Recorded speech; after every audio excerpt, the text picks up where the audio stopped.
Hey, you got a shitty downshift? Maybe a tie-up? Cut loose? Do you drive a front-wheel drive Chevrolet? Come check this shit out. 456 pulse dampener.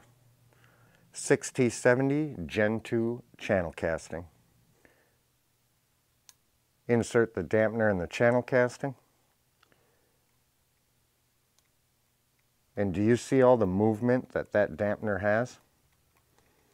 That is the 456 and low reverse location.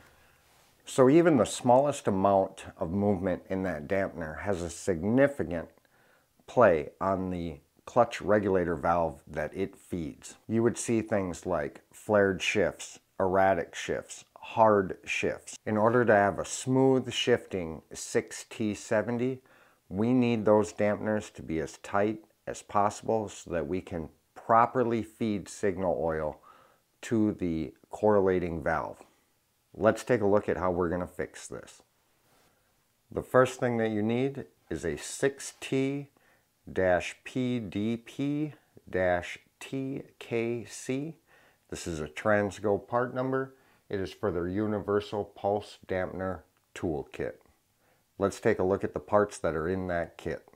This kit works with 6T30, 40, 45, 50, 70, 75, and 6T80s. So keep that in mind. This kit comes with 2 bolts, 2 wing nuts, 4 spacers, the plate itself, a guide pin, and a reamer. The next thing you're going to need is a 6T70-PDP-OS. That is a Transgo part number. It is the pulse dampeners for 6T70, 75, and 80, Gen 1 and Gen 2. Gen 1s, you'll only use 3 of them. On the Gen 2s, you will use all 6 dampeners. 6 dampeners come individually packaged with springs. Let's get out in the shop and I'll show you how to use this piece of equipment. We're going to take our dampener guide, we're going to take the small end, and we're going to put it in the hole. We're going to take our plate, we're going to put it over top of the guide. We're going to line the plate up with 2 valve body bolt holes. We're going to take a washer and a bolt.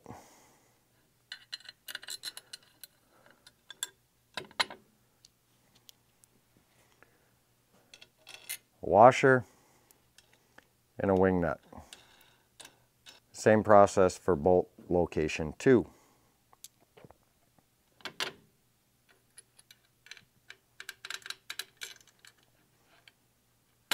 With our guide plate properly secured, we can remove the pin. We're going to load it up with WD-40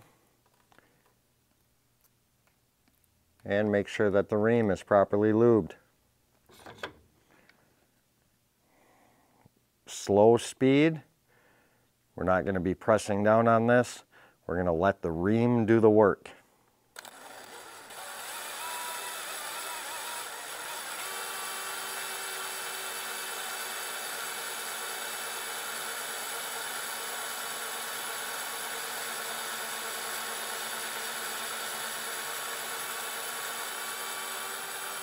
You feel the ream at the bottom of the bore.